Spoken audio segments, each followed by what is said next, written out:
Mike, Miggity Mike, Shay family. Welcome back to another episode of my Unapologetic Perspective. This is the podcast where we give our view of controversial topics from our experience, Black history, and non-knowledge as African Americans. I am your host, Martre Baker Stevens, and to the right of me is Shaquan Battle. I want to break the fourth wall real quick.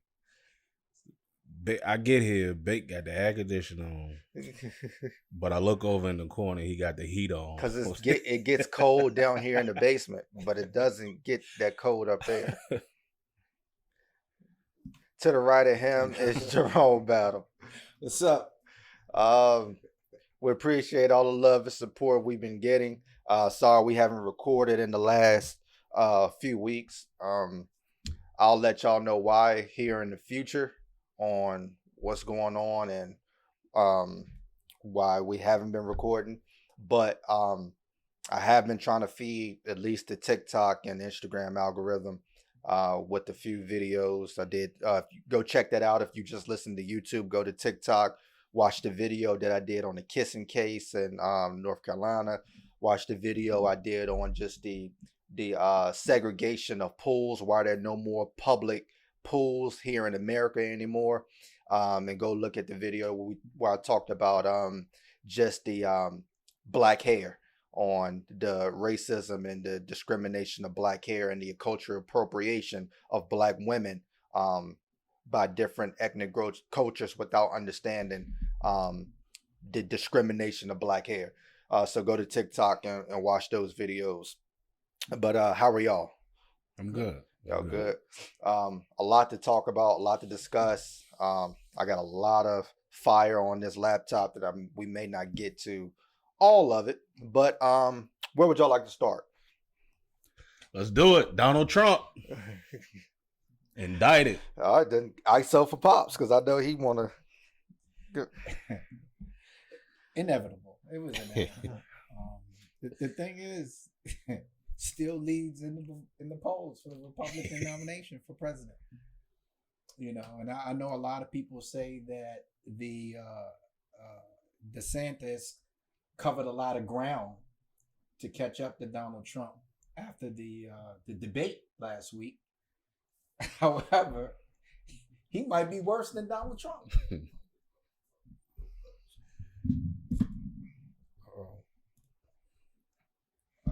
Trying to sound with you already.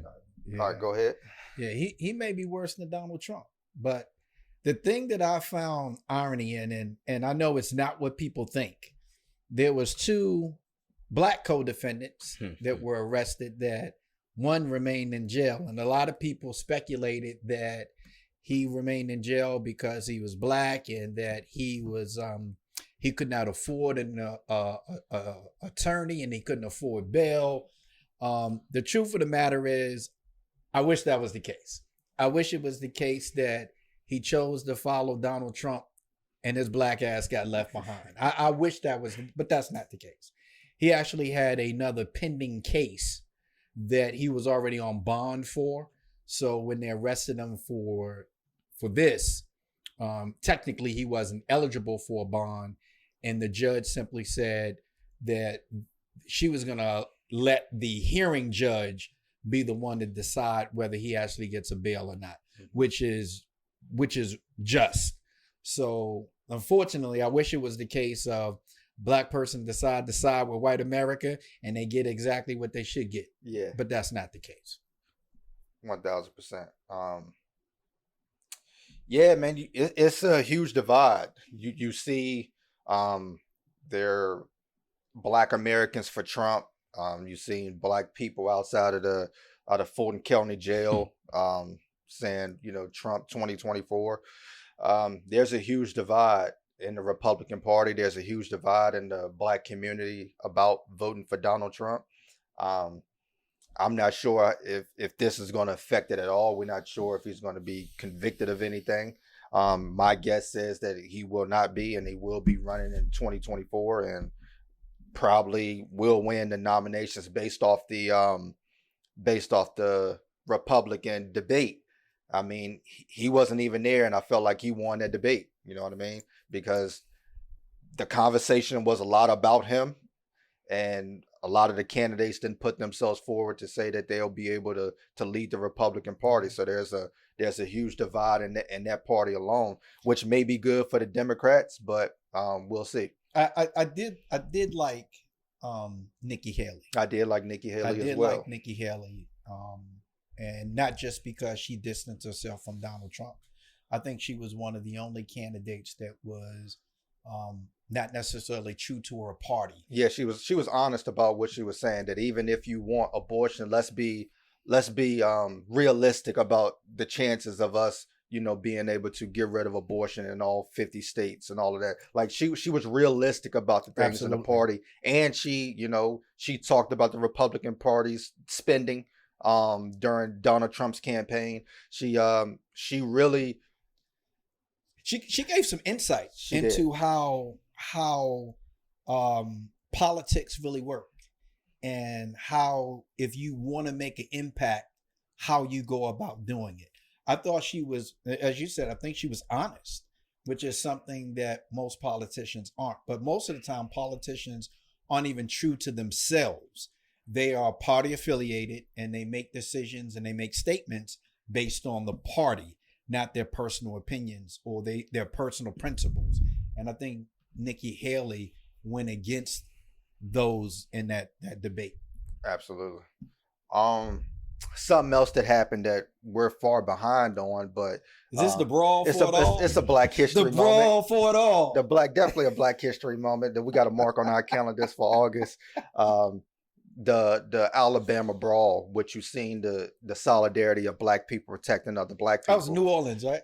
Alabama. Okay. Protecting. Small town. Yeah. So even though, since we're so far behind, I'm not going to go into the incident. I believe it's been covered enough with the memes of the chair and all of that. Like that's hilarious. The Stone Cold Steve Austin one was funny. That's fire. But there's something that I want to touch on, because when we're taught Black history in schools, of course, when you talk about the civil rights movement, you're talked about you learn about the nonviolence. That's one of the key things, is the nonviolence.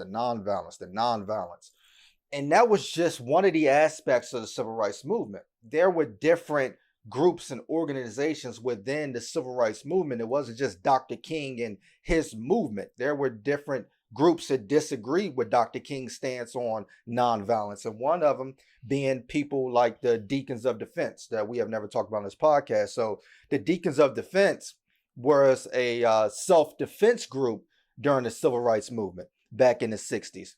And they protected Black neighborhoods. They protected Black workers. They protected people who was coming in doing civil rights things. They provided that protection. And during the midst of Dr. King saying nonviolence, but before Dr. King was speaking about nonviolence, especially during the Montgomery bus boycott, even he had armed people around his house at different times. So you're talking about a guy by the name of Ernest Chilly Willie Thomas and Fredrick Douglass Kilpatrick were basically the starters of the Deacons of Defense back in the 60s. And what they were doing was, one of the Ernest Thomas, he actually started having armed guards outside of the Freedom House. The Freedom House was a place in New Orleans where activists would meet. They would come up with plans and voter registration and those type of things. So he put armed men outside of the house. And then you have Fredrick Douglass Kilpatrick, who was he had men going around basically surveying the police whenever they would make arrests on Black people. You got to remember, the Black Panther Party are children of the civil rights movement. That's right. So a lot of things that the Black Panther Party did was already being done in different places during the civil rights movement. And that's one of the things, which was monitoring the police. And one of the things that they did was, what happened was, when CORE came into New Orleans, we're talking about the small towns, right? The small towns didn't want CORE and SNCC to come into their towns, influencing the Black people in their towns. And when they came in, the KKK really tried to intimidate the Black neighborhoods, the small Black neighborhoods. And the sheriff's office allowed it. In fact, the sheriff's office actually led the parade of the KKK through the black neighborhoods to intimidate them. And when they ran through the black neighborhoods, the Deacons of Defense came out with guns and basically pushed the KKK away from their neighborhoods. And that was one of the first instances where you seen actual pushback against the KKK. And then they created the actual organization. And then to be in the organization, you had to be a male over 21. They preferred you to be married. Why? Because when you're married, you're not such a hothead. You know that your actions not only account for you, account for your family, right? Most of the people were war veterans from the Korean War or World War II, and they began to provide that help to the black community. And then you also had a guy by the name of Robert Franklin Williams, who was actually one of the advocates on that kissing case that I talked about. He also led protests to help integrate swimming pools and a public library in Monroe. And what he did was he started the Black Armed Guard, which was the first National Rifle Association chapter for black people.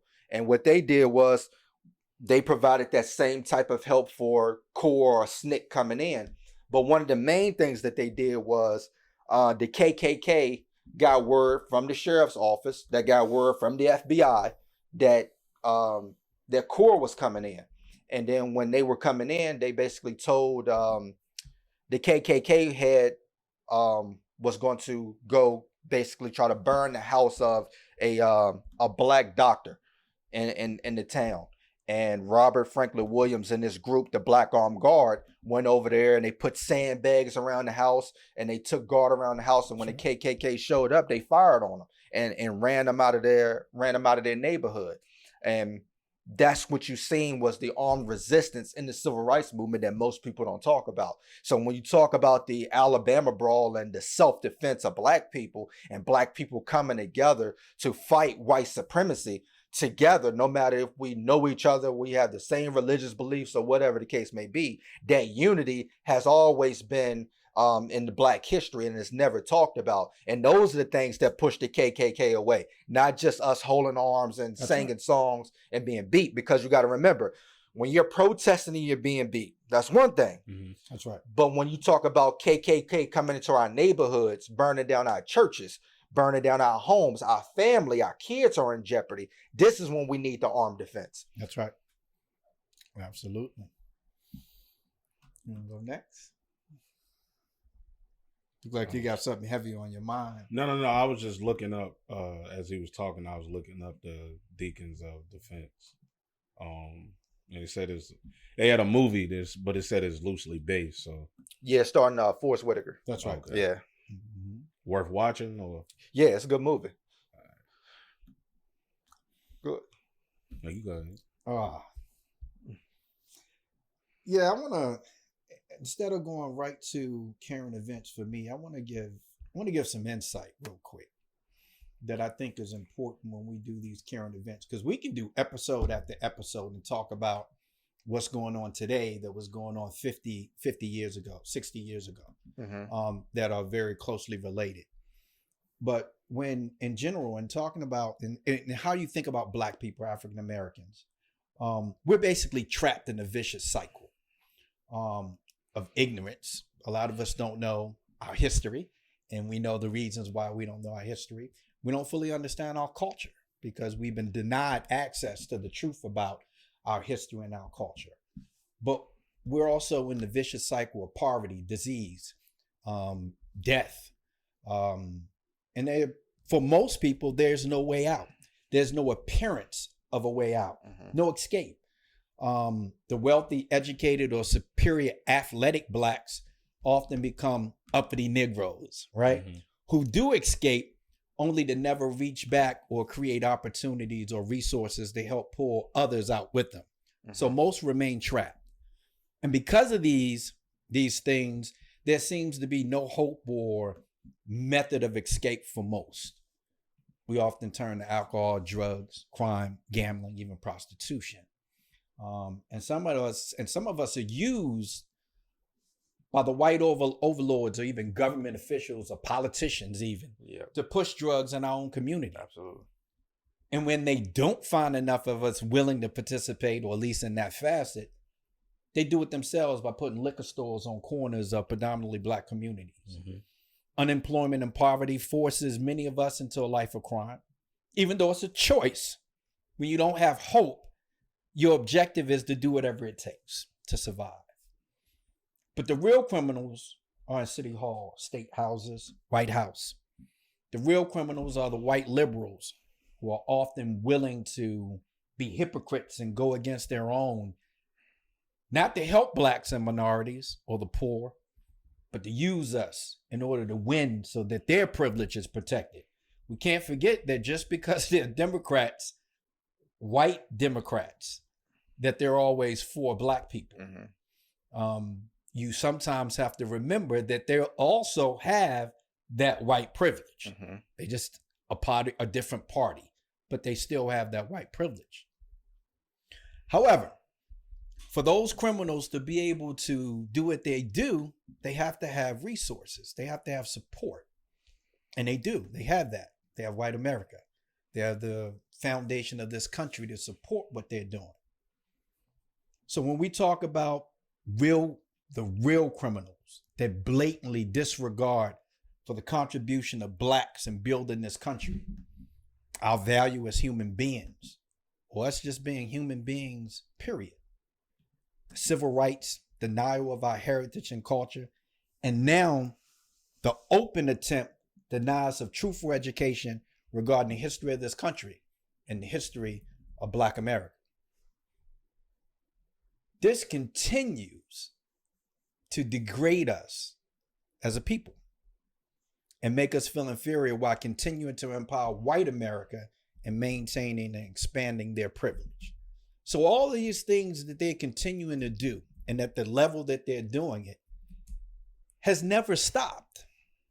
This has been going on since we came to this country, according to their doctrine. Mm-hmm. Bake says this a lot at the open of these podcasts. There will come a time when Black people will wake up and become intellectually independent enough to think for themselves, as other humans are intellectually enough to think for themselves. Then, and only then, will the Black man would think like a Black man, and he will feel for other Black people. And this new thinking and feeling will cause Black people to stick together. And then at that point, you have a situation where when you attack one Black man, you're attacking all Black men. Obviously, we saw that with the brawl down in Alabama. For sure. We have a right to think that something is terribly wrong when African Americans are more likely to be a victim of homicide than any other group. We are, as African Americans in a correction system, more likely to be in the correction system than in college. When almost 1 in 3 African American men in their 20s are either in jail, been to jail, or on parole or otherwise under the supervision of the criminal justice system. Whites would make the statement that the response to that is that Blacks simply commit crimes at a higher rate than others. The narrative and response applies that disproportionate percentages in comparison to the percentage of Black Americans who use or sell drugs. Are Blacks predisposed to being criminals and using drugs? Is something innately about Blacks that make us more likely to commit crimes or use drugs? Of course not.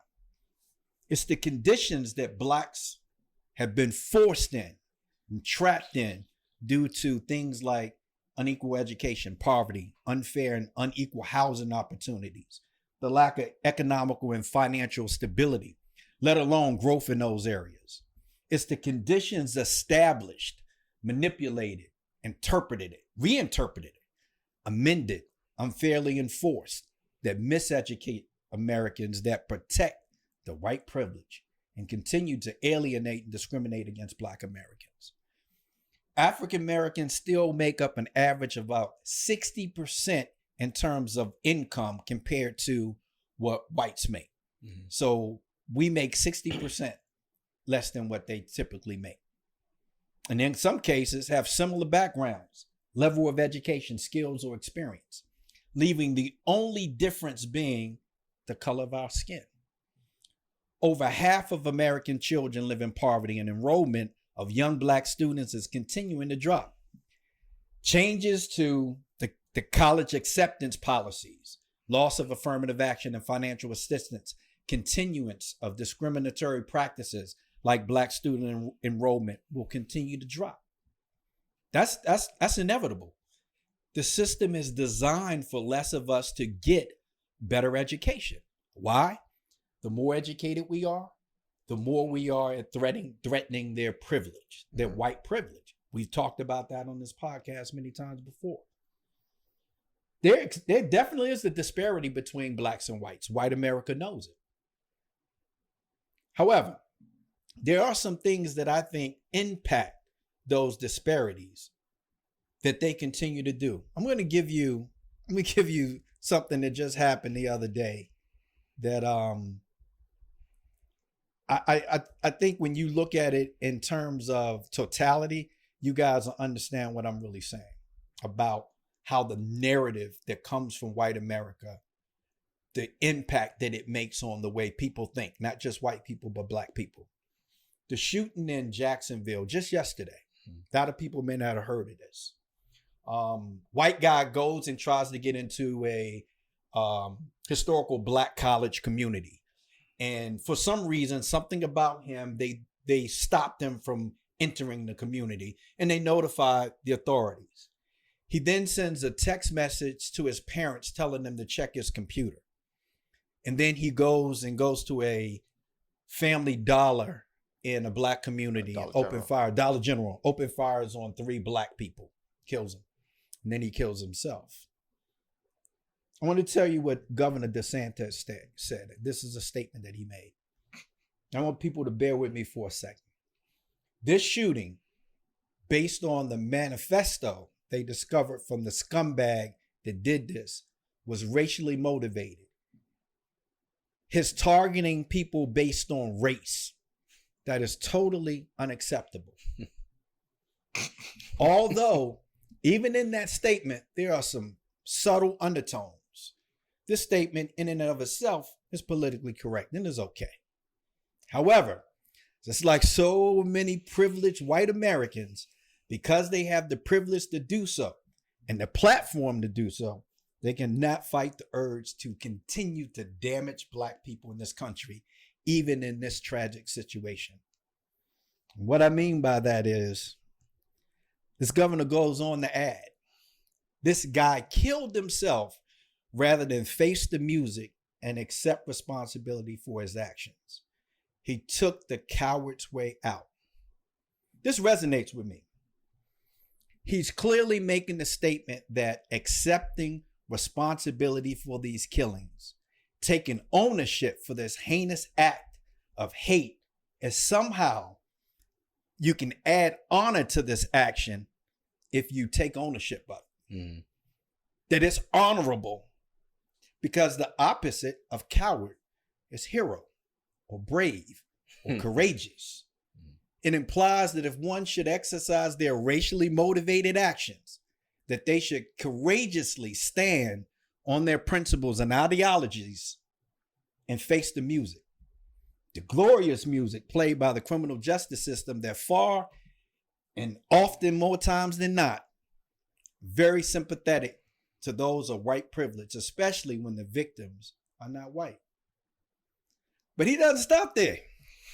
He don't stop. Governor DeSantis goes on to say, we send our condolences to the victims of their families who were the victims of a cowardly act. This further proves that he clearly does not want to be truthful about the tragic event. He makes it a point to reiterate again, the biggest tragedy was that this individual killed themselves, not that he killed 3 innocent people solely based on race. This drives me crazy. And this guy is closing the gap on Donald Trump and running for president of the United States. Now, we haven't even gotten into, once again, what he's doing in Florida as far as the Black History Education Program. We haven't even gotten to that. This is what the guy is doing outside of that to further push the narrative about where he thinks Black people are as human beings and citizens of the United States. Yeah. Can't make this up. You can't make this up. Something you said, I want to go back and touch on it, and then I'll continue to go off you. You said that America continues. Well, I'm paraphrasing. America continues to not pay attention to the real criminals, and there's a new show that just came out on Netflix a couple weeks ago called Painkillers. The other show based off the same thing is on Hulu called Dope Sick, and it's based off of Richard Sackler and Oxycontin. And when you look at what happened, that he knew the effects that Oxycontin was going to have. He knew that it was a drug that should not have passed regulations. Right. And him and his team continue to lie and cheat and do whatever it took to put this drug on the market, knowing that it was going to be addictive. And you're talking about millions of people overdosing and millions of people being affected by being treated by doctors and being prescribed this drug for the purposes of their health, as people that you would trust to want them healthy. And what happened was the total opposite. This was worse than the crack epidemic, because this is something that affected all of Americans who had pain or had surgery or those different type of things, and they were prescribed to this by doctors. And then you could easily just go back and continue to get your prescription refilled, and they didn't know it was a problem until it was a problem. And him and his team, they never served a day in jail. That's right. When you think about the millions and millions of people that they affected knowingly knowing the amount of morphine and stuff that was in this drug that it should not have passed, knowing that they're trying to convince the doctors, cheating their way into putting this into their into pharmaceutical companies and all of this, like they knew it was wrong and they continued to push it, and not a day in jail. But I know somebody who sold marijuana that's now legal that is still doing time for it. Right. I know people who are doing 40, 50 years in prison just because their cocaine was hard and not soft. That's right. But you got people at the top who can buy their way out of prison. And it goes back to that Donald Trump thing, that when you're rich, you don't go to jail. That's right. You know what I'm saying? And that's it. That has always been in the hands of America, because we know the main person behind the crack epidemic was Ronald Reagan. That's right. We know that when you look at things holistically, that a lot of the people who are corrupt and the real criminals of the world have money. They're on Wall Street. They're politicians. They're all of these things. But the people who do the time for it, mass incarceration, or people of minority, or people of African descent, people they talked about in the debate on border patrol. That's right. On the drugs coming across the border. We know who the people who really bringing it across the border. That's right. We know the real reason why a lot of this stuff is happening, but those people aren't doing no time for it. Going back to Florida and Governor DeSantis, one of the things that they implemented was a video about Black history. And in this one of the videos, two children travel back in time to meet Fredrick Douglass, who appears to be sympathetic to slavery. And one of the things that he tells the two children is, "I'm certainly not okay with slavery, but the founding fathers made a compromise to achieve something great, the making of the United States. It was America that began the conversation to end it." And It's not true, but yeah. So you're talking about Fredrick Douglass on a quote that he never said to basically endorse or sympathize to say that slavery was okay because it was for the greater good of America. And they talk about critical race theory and they talk about certain things in the Black history curriculum that they want taught. That's right. But yet they can implement something that Fredrick Douglass did not say to create the narrative that Black leaders, because Fredrick Douglass was one of our Black leaders, was okay with slavery for the greater good. You're talking about somebody who beat up the overseer. You're talking about somebody that tricked white people to learn how to read and write, and that's the way that he used to write his own boarding pass to be able to get on a train and escape slavery. That's right. You're talking about a person who went overseas for a couple of years because of the Fugitive Slave Act, because he felt that he was going to get recaptured again by a slave owner and taken back into slavery to be free. These are the type of things. But here's a few things that Fredrick Douglass did say. The thing worse than rebellion is the thing that causes rebellion. He also said the life of a nation is secure only while the nation is honest, truthful, and virtuous. He also said where justice is denied, where poverty is enforced, where ignorance prevails, and where any one class is made to feel that society is an organized conspiracy to oppress, rob, and degrade them, neither persons nor property will be safe. Everybody has asked a question, and they learn to ask it early of the abolitionists. What shall we do with the Negro? I have had but one answer from the beginning. Do nothing with us. Your doing with us has already played the mischief with us. Do nothing with us. Like, stop trying to tell our story. Like, when you talk about, see, this is one of the problems that I have.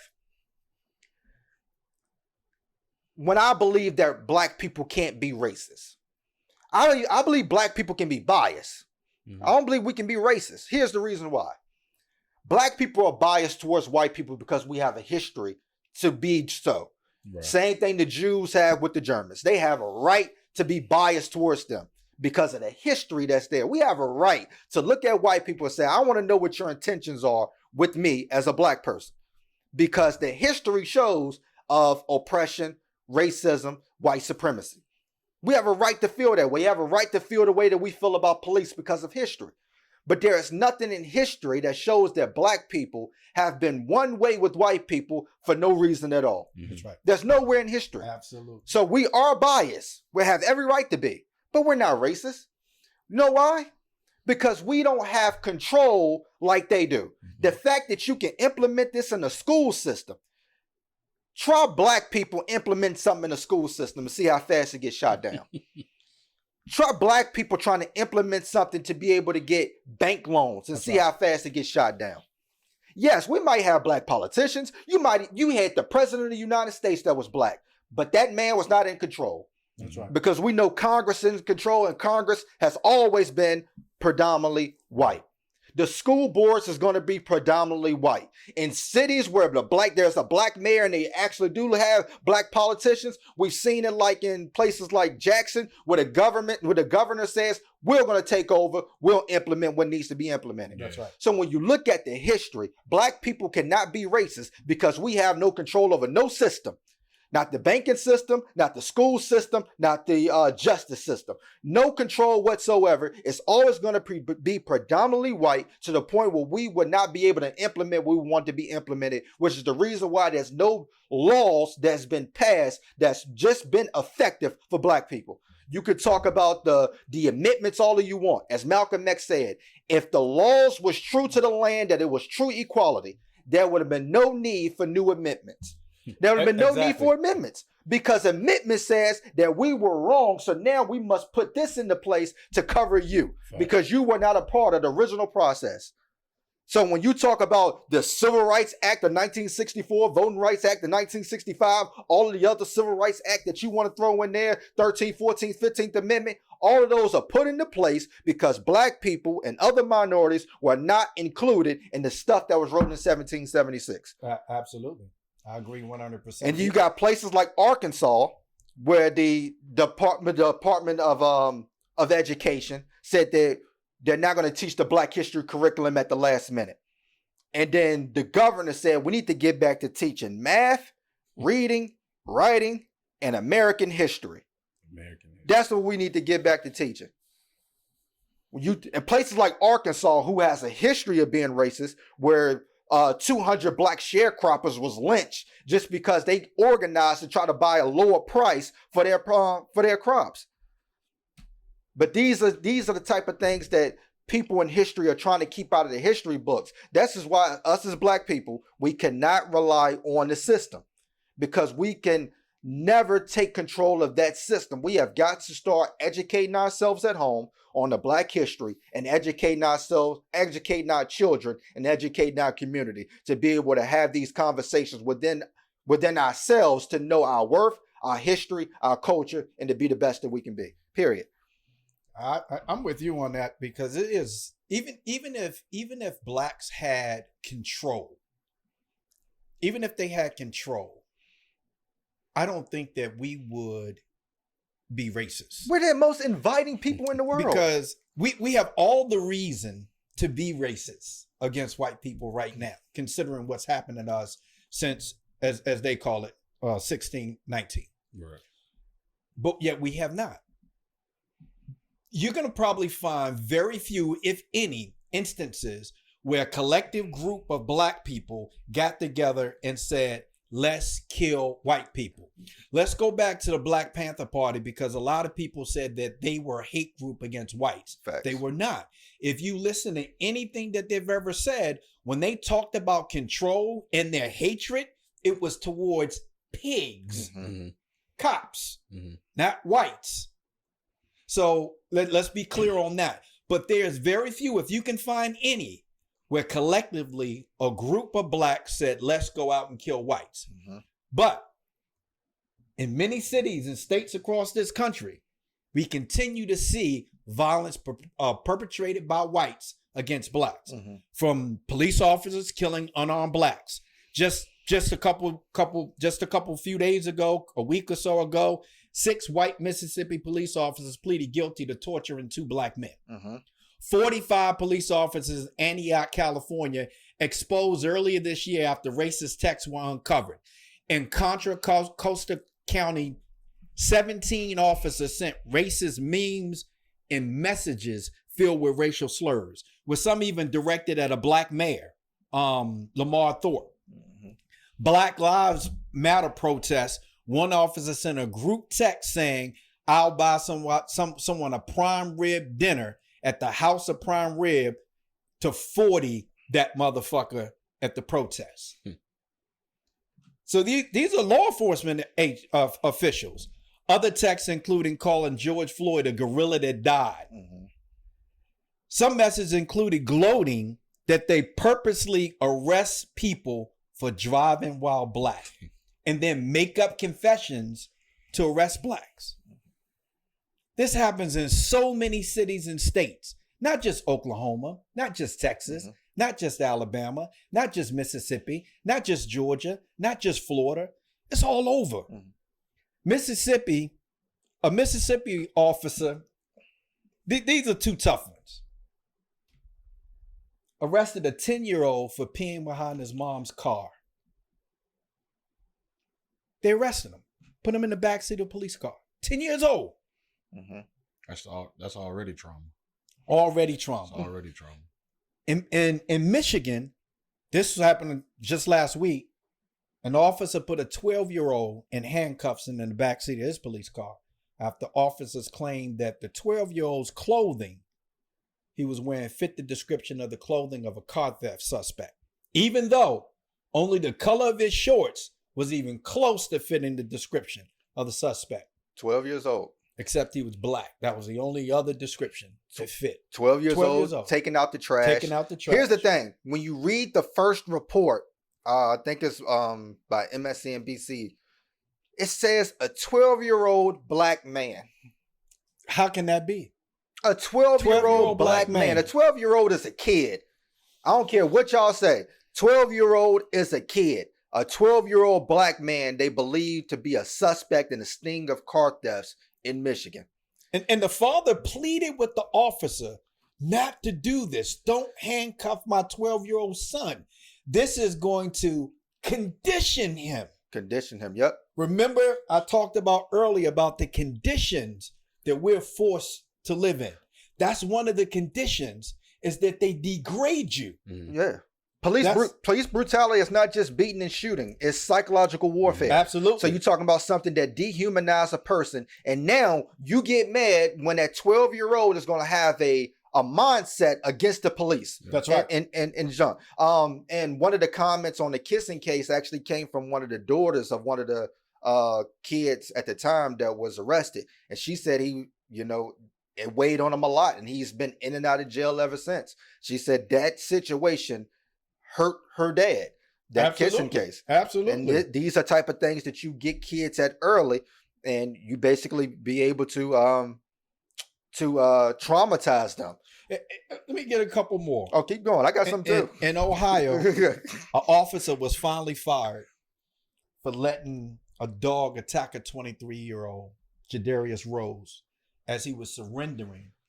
And another commanding officer yelled at the officer, "Do not let the dog go."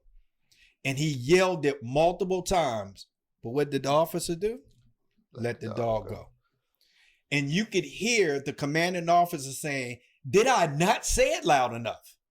Did I not say it loud enough?" He screamed it. You can see the video footage. He was screaming it. "Do not let the dog go." He still let him go. Yeah. In Gainesville, Georgia, Terrell Bradley was pulled over by cops for allegedly running a stop sign. And as officers went to arrest Bradley ran. They dispatched the K9 unit where the dog attacked Bradley, resulting in Bradley losing one of his eyes, breaking 2 fingers, and having spinal leakage. Only after photos of his injuries hit social media did reporting of the incident go public. Bradley claimed that officers was laughing at him on the scene and in the hospital, and although the officers denied that claim, the body cam footage supported it. Had him laughing, talking about his eye, him sitting there with his eye actually sitting out of the socket. These are the type of things that go on in this country and continue to go on in this country. Real before you continue, because there's gonna be some people that some white people don't understand that when you're innocent and you're not being told what you're being pulled over for, what you're being arrested for, and you see somebody take off running, the first thing they always say is, "Well, you shouldn't have resisted arrest." Well, here's the thing, is when you're black, for one, when you're already being pulled over, you're already nervous. And then for two, if you don't know why you're being arrested, again, being arrested with handcuffs on is traumatizing. Yeah. Absolutely. So you take off running because you don't know what's going on. And they might read you your rights, but they still not telling you what they pulled you over for. I'm going to tell you a personal experience. I'm not going to tell you when it happened or where it happened, but I'm going to give you guys a personal experience that happened just in the last couple of weeks.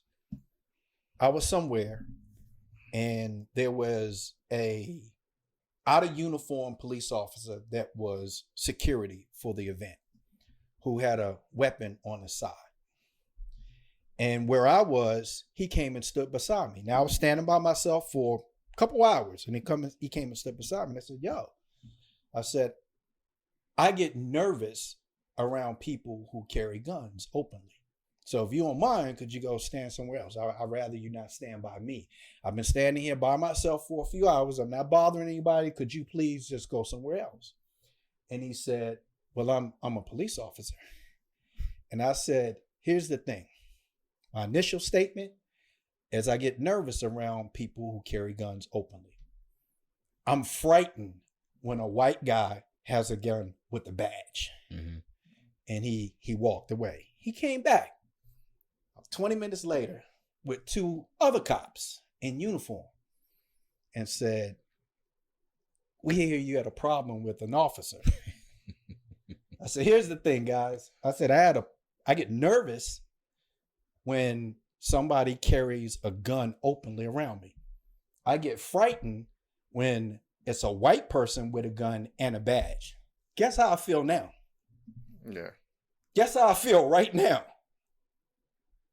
So he says, and the officer thought he knew me and said, well, Mr. Battle, I said, whoa. Don't act like you know me. Just because you know my name doesn't mean you know me. Mm-hmm. I said, I'm telling you guys, I get nervous around a bunch of you with guns and badges. If you not, are you arresting me? I said, no. So then what the fuck did you come back over here for? He's walking around in plain clothes. I had no idea he was an officer. Even if he did, I'm standing there minding my business. I get nervous around people who carry guns openly because at the end of the day, I'm the guy that ends up on the bad side of that gun. That's a true story. And I think in most cases, that's how we feel. So obviously, you don't want to hit an officer. So what do? We run. We run. I'm not a threat. I'm running away from you. I'm not a threat. I think that's the part that get lost is I'm not a threat. I'm running away from you. And you know, the thing is if you look at this in totality, just look at the big picture. In those situations, you're going to have officers say they fear for their lives, right? That's what they always say, that it was in fear for their lives. The truth of the matter is that concept applies to every white American in the midst of Black Americans. They're afraid. That's part one. Yeah. They're afraid. They'll make it seem like they're afraid physically, that we're a threat physically. That's only one part. The other part is they're afraid for us on the come up. They're afraid that we're threatening that white privilege and that we should be and eventually will be equal to them. They fear that. So what do you do in that case? Take them out. You take them out. I think about the black dancer who was killed in the parking lot not too long ago. He was voguing he came from the Beyonce concert and he was dancing in the parking lot. Some white people didn't approve of him dancing. One, he was Black. Two, he was gay. New York, right? New York. Yeah. And guy stabs him. And the first thing people say is they shouldn't have been dancing in the parking lot. It blows my mind. Is the first thing that white America wants to know is, what did the Black person do? So what did they do to run from the police? What did they do for the police to shoot them? What did they do for this white person to stab them? We ain't have to do shit except be Black and try to do what we want to do the same way you're able to do what you want to do. But you can't do that. I can't stand at a venue and mind my own fucking business without a police officer. He didn't come stand by anybody else. Just me. Why? What threat was I posing? Was it because I was standing in front of other white people? Am I supposed to move to the back of the fucking bus? I mean, at the end of the day, I think about this and it infuriates me. I'll be honest with you. It gets to the point where I can understand why people run. I get that. I get that. But I often think about what Malcolm X said. There's going to come a day that Black people are going to be intellectually smart enough to think for themselves, to where you're going to start thinking like a Black person and you're going to unite with other Black people and you're going to say, that's enough. Yeah. We've had enough of this. Yeah. The analogy that came to my head is I'm afraid of dogs. Why? Because I was bit by a dog as a kid. Aunt Thelma's dog ran me over as a kid. You know what I mean? Right, that's right. Whenever I see a dog, whether it's a big dog, little dog, whatever dog, my first instinct is to run. People can say that dog ain't gonna hurt you. Yeah. My first instinct is to run. Right. When if it's coming at me, I'm going to run because it's a history there of why I'm afraid of dogs. Your dog may be the most playful dog in the world. I may play with your dog a couple of times, but if your dog barked the wrong way, look at me the wrong way, I'm going to run because I have a history with that dog. With dogs. So with dogs, it's going to apply to every dog. Right. as we said earlier, the black community has a history with police where as a 12-year-old, you're arrested for taking the garbage out. No matter if you did nothing wrong or not. That's right. So even if you pull me over and I run, people say, well, he shouldn't have ran. It does not matter. Doesn't matter.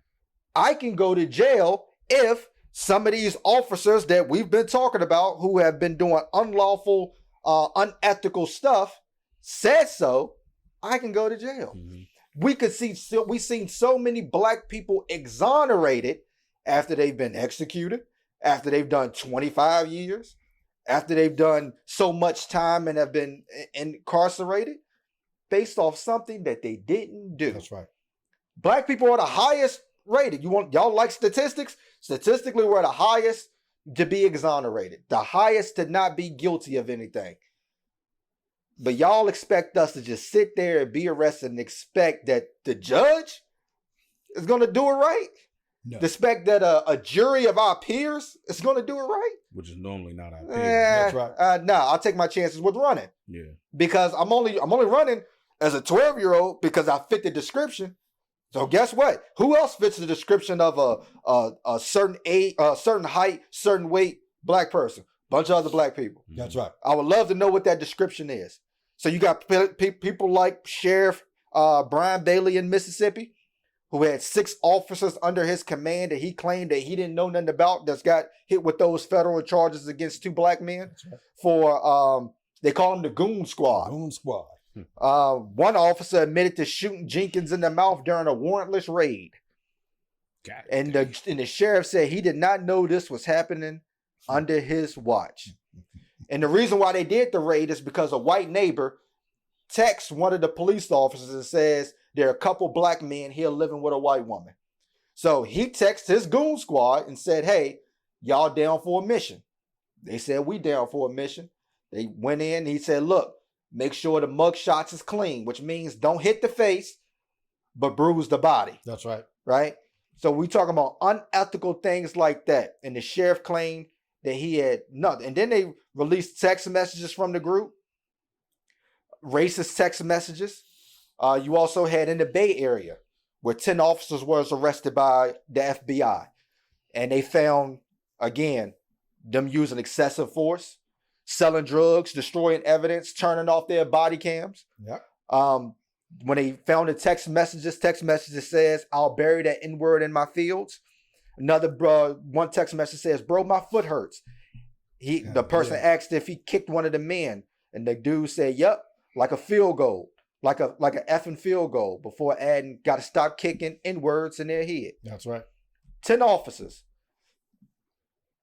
You got places like Maryland, where a black officer was with his superior officer, his corporal, and they basically arrested a 17-year-old suspect, Kayvon Hines. And after they arrested him, they put him in handcuffs.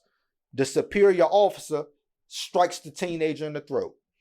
Come to find out, the teenager wasn't even the person that they was looking for.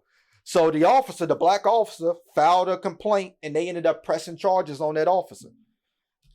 They had to stop the investigation because they found text messages where this officer and other officers in that department said, calling African Americans fucking animals, referring to black police officers as black people in a white man's job.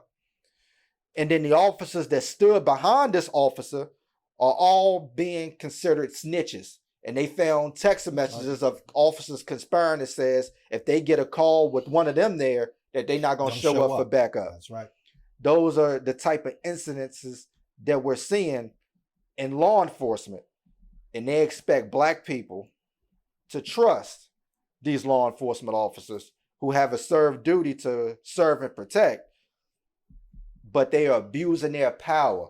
And a lot of times, black people on the other end of that stick or that gun. We're going to take a quick commercial break. We'll be right back. All right. And we are back. Gonna jump right back in. Was it something that you want to talk about? Nah. Keep going. Because I keep going. I got one more thing, but I couldn't remember who was talking. You can go ahead. All right. Go ahead. First of all, so for those that don't know, congratulations is in order for you. So, Round of applause. But let's stay there for a second. We need to tell the people he got engaged. He got engaged. But that's something that I wanted to discuss on this podcast because I'm married, you're married. Now you're engaged. What made you want to do this again? You know, I think when people think about marriage, they think about just the love aspect. You know, that's usually the first thing that people talk about. I'm a lot of things, good and bad, but I never view myself as being shallow. To me, love might not be in the top 5 things of importance in relationships for me. Now, I'm not speaking for everybody. I'm only speaking for me. For me, understanding is number 1. Yeah. I'm just going to be real with people, man. When you find somebody that in collaboration understands you, Mm-hmm. and you understand them, and 1A is that they care about you as you care about them, then you have a good foundation. And let me just say that. And what I mean by that is we have relatives that don't even give a fuck about you on a day-to-day basis. Yeah. When you find somebody, whether it's a significant other or just a good friend of any sex, when you find somebody that genuinely care about you, you got to find a way to keep them in your life. Yeah. You know, and when it comes to love and relationships, the importance of keeping someone in your life comes with, I would say, expectations. In other words, when you decide that you're going to be in a live-in relationship with someone, and that person is contributing to that household, I don't care about whether they're paying bills, but if they're living there and they're making your life happy, Right. they're making your life comfortable, they're bringing you peace of mind, they're there to understand you and care for you, they're contributing to that household. And at the end of the day, when things may not go the way you expected them, that person should be compensated some form or fashion for what they've invested in that household. Yeah. And you do that by marriage. So it's an arrangement, but it's more so keeping that person that obviously cares about you and understands you in your life. And that's how you do it. Mm-hmm.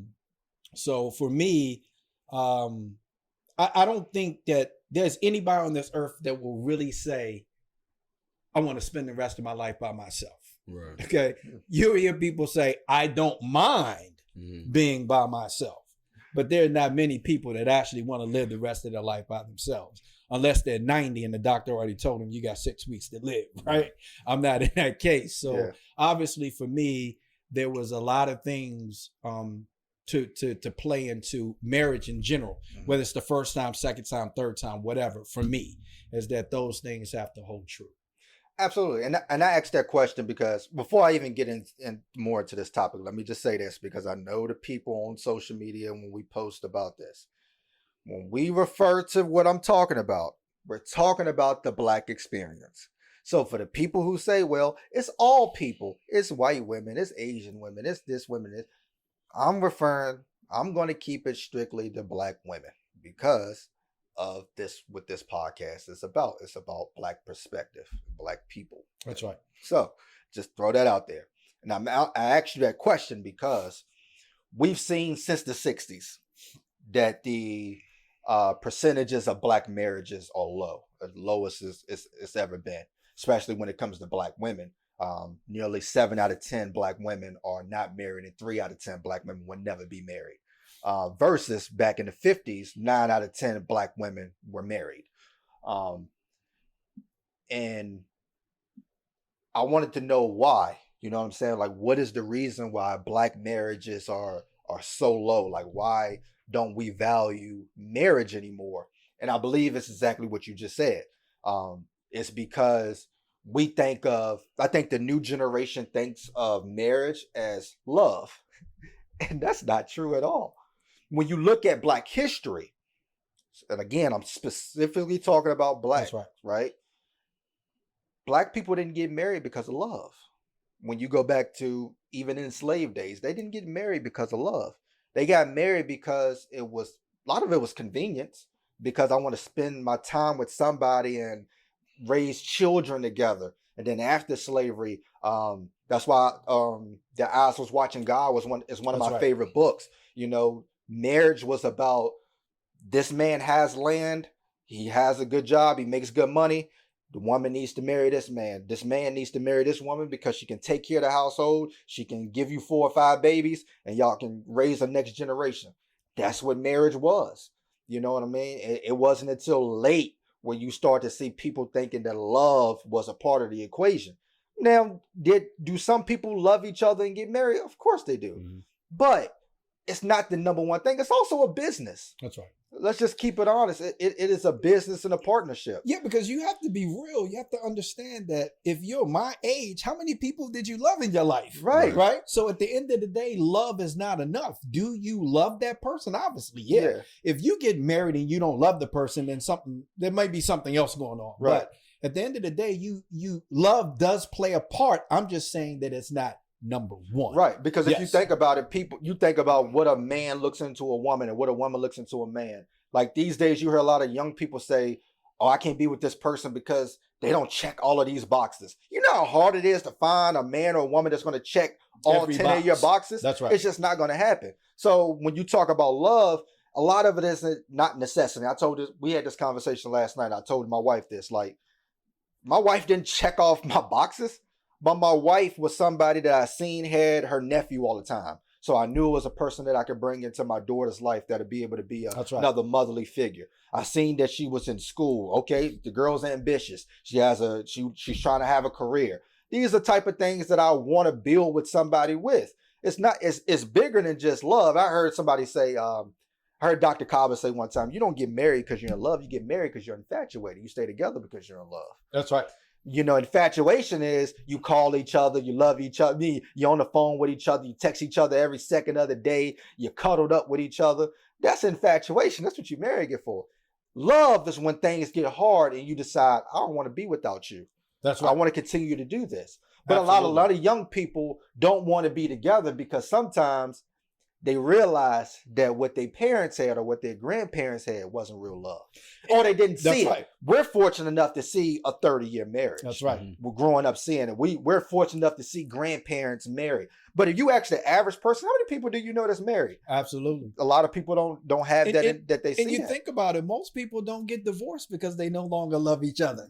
It's all the other things that change that usually forces the divorce. Yeah. That you still at the end of the marriage still love that person, right? Yeah. So it's usually all the other things. So why wouldn't you put just as much emphasis on those things to say yes to marriage versus saying yes to divorce? Yeah. Which is you're looking at those same essentials. So and I asked younger people, like people I work with, like, yo, is marriage a priority for you? I'm talking people under 25.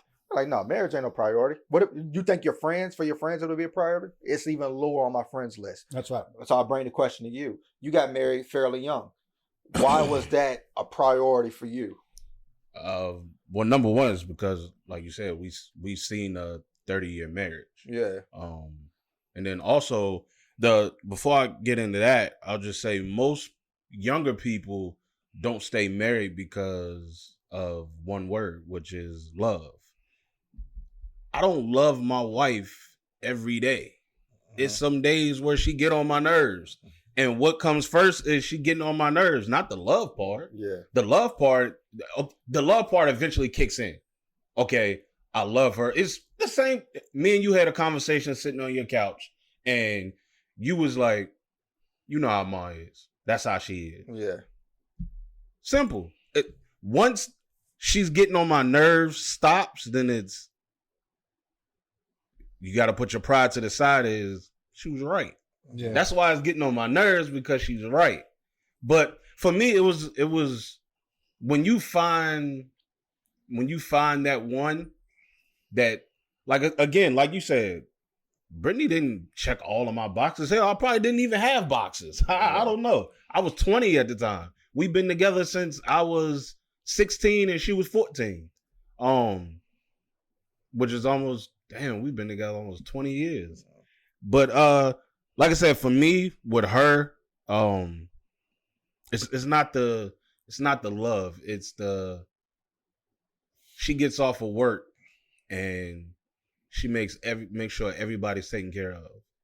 Whether that's football practice, whether that's dinner, whether that's her mom, whether that's making sure Sonny got her bag ready for in the morning. That's making sure the boys got what they need for in the morning. She gets up at 6:20 to put the boys on the bus. Then she gets ready for work. Then make sure Asante got what she got and then go to work. And then get off and do it all over again. And then on Saturdays, she spend all her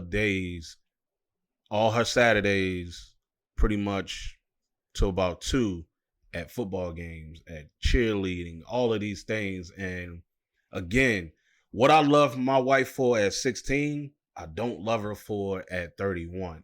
I love her differently now for the new things that are in her life. I think a lot of times what happens in relationships is with social media, we consume so much every day that we don't realize that you're different today than you were yesterday because you got so much information. And we just assume that, hey, this person at this age like their chicken. That might not be your favorite dish no more. You might like something else now. And I always say when you have, let's say you take a 3-story house, right? In order to figure out what's wrong with the plumbing, guess where you got to go? You got to go to the basement to fix it. So a lot of times when something's going on in your marriage, you got to go back a little bit to try to fix it. Find out what the root of the problem is coming from. And a lot of times is they don't want to do that work. Why? Because you can open up Instagram, you can open up all of these different apps where it's women right there. Mm-hmm. Not only that, but you have women nowadays that don't give a fuck about you being in a relationship. Yeah. I want what I want. You meet the criteria. I don't care that you married. We can do what we do, and you can go back to her. But do you blame the younger generation for looking at marriage as that? Because a lot of reasons why people don't divorce is before the kids, and they see the suffering of those two people who don't love each other, but they stick together for the kids. You've seen generations where domestic abuse happens. You've seen generations where cheating happens. You've seen divorce, how nasty divorces is. Do you blame the younger generation for saying, nope, I don't want that? I don't blame anybody for whatever choice they make. A lot of this is personal choice and your understanding of marriage, right? Are things traditional? In most cases, no. Nothing's traditional anymore. Tradition's gone out the window, right? Which is cool. Mm-hmm. No problem with that. It's a personal choice. And what I hate about even conversations like this is that people seem to think that there's a right and a wrong. Mm-hmm. There's not. Mm-hmm. It's your personal choice. Your marriage should be based on you. For me, pursuit of happiness is on the individual basis, mm-hmm. because what makes one person happy doesn't necessarily make the next person happy. Mm-hmm. So your pursuit of happiness is individually customized towards you, mm-hmm. which is the great thing. So why I get married, other people may disagree with 100%. I can care less, right? No different than I would care about somebody else's whose marriage extends. Now, I think we all have opinions about women who may be in abusive relationships that choose to stay, mm-hmm. right? We all have our opinions about that. We can even say traditionally in Black households in the 60s and 70s, that was common, mm-hmm. right? Not justifying it, not saying I'm not making it okay. I'm just telling you what it was. And a lot of those people are still married today. Mm-hmm. So for me to say what one person should do based on their individual experiences in marriage is wrong. I'm not going to even do that. Mm-hmm. I would only say for me, these are the important factors. And if that person brings that happiness, that peace of mind, that understanding, the things that I think are important in my relationship, then I want to make sure I find a way to keep that person in my life. Mm-hmm. That's me, and I also think that when we look at the foundation of a marriage is what Shaquan just said. Are you willing to put in the work to make it continue? Mm-hmm. And a lot of people aren't willing to do that. The great thing about marriage is if I wake up tomorrow and we have an argument because you burned my toast, I know when I get home at the end of the day, you're going to be here for an opportunity for us to reconcile, mm-hmm. right? When you're not married, there's no obligation for that person to be there to reconcile later on. When you're married, you want to fight. You feel like we're both in this together, right? So there's so many components when people talk about being in a committed or committed relationship or marriage that some people may not think is important. That's good. That's fine for them. Do you believe that the Black community or the kids suffer from the lack of Black marriages? I think so. I think we like to emulate what we see. I think that's important. I think about when we were kids, there was a candy, and I don't know if it still exists, but it was a cigarette that you could blow on it and smoke. It actually was fucking sugar would come out, and we would emulate smoking because our parents smoked, and we wanted to be like our parents. Now, oddly enough, for me and Eugene, we never smoked, we never drank. So even though we emulated it as a kid, when it got to that age where we really could, we was like, nah, because we also saw the ill effects from those things. But yes, you emulate what you want to see. They say daughters like to marry men who remind them of their fathers, right? We emulate what we see. It's those early images that we talked about. If you went into first grade and you saw a picture of a Black president amongst other presidents, in your mind, you could say, I could be the president of the United States. I can emulate what that person did. It's those early images. And as a kid, you always see what your mom and dad do. If they're married, if they're not married, then sometimes here's where I think parenting is important. And I know I used this to you guys as an advantage when you were kids, because even though you may not remember, I think you guys did struggle a little bit with having separate households and separate sets of parents. But I would always tell you guys, guess what? You guys get the best of both worlds. Because you have a mom and dad at home, and then you have me away from home, and you have multiple sets of grandparents who were very active in you guys' lives. So you guys got the best of both worlds. I think sometimes parents don't have that real conversation. And I've said this before. I'm not saying that my method of parenting is the greatest. Hell, it might have been the worst. Don't know. But I would say I look at you guys now and go, we did a good job. Everybody involved in you guys' life contributed to where you are today. So we did a good job, regardless how we may have felt about things personally. We did a good job. But ultimately, being real and honest with you guys, I think, helped. You know, I'm not, if you wanted to play, if you came to me and said, Dad, I think I can be an NFL player, I would have told you, son, pick another sport. Your heart wasn't in it. You didn't really want to play football anyway. To this day, I remember you telling your mom that they just signed you up. You really didn't want to play any of it. Right? But I think parents are so dead set on thinking that I need to tell my child that they can be and do whatever it is they want to. You have to be realistic. And I don't think enough parents, and again, I'm not on this podcast to tell people how to parent their kids. That's not what I'm saying. It's just perspective. I'm just saying perspective, and it's all relative to me as a parent. I want to be honest with you guys because I want you to have realistic goals. You know, at my job, my boss always talks about when you create goals, you want to create what's called SMART goals. You want to be specific. You want to be able to measure it. You want to make sure that it's achievable, right? And you want to make sure it's relevant and realistic. And then you want to be able to put a timestamp on it, right? Sure. So when your kids come to you and go, Dad, I want to play soccer, and they're 16 years old, you might say, well, kid, you can play soccer, but understand that there's kids been playing since they was 4 or 5. So you're going to go out there, you're probably not going to be as good as those kids, even though they may be younger than you. So being realistic with your kid can help them determine, is this something you really want to do? Or is this something that you want to just venture and you want to try? I don't think parents do that enough. And a lot of times we don't do it because we don't understand what it is they want to do. Kid come to you and say, well, I want to play clarinet.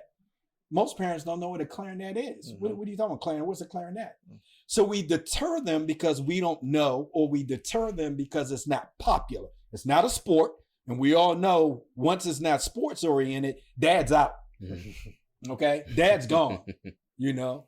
But I think it's those type of things when we talk about parenting.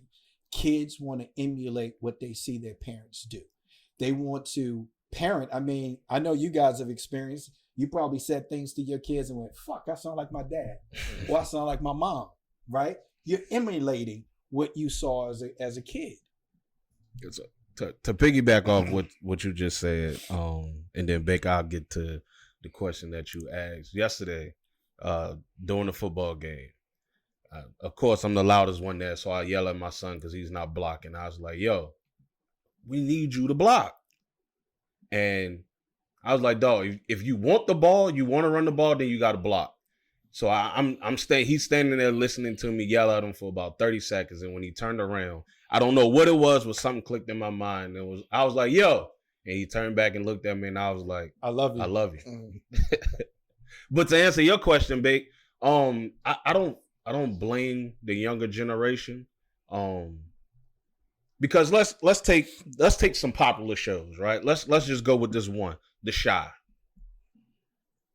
You see a marriage on there? It's one marriage on that TV show, and they are lesbians. Other than that, there's no other healthy relationships on that show.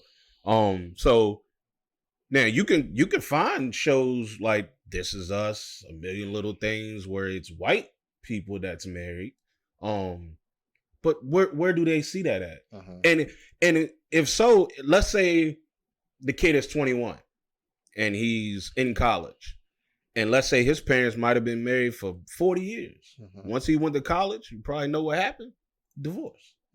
We stayed together long enough to get you to college. Son, we probably really didn't even love each other, the whole time we were together. But we did it for you. So they don't see it.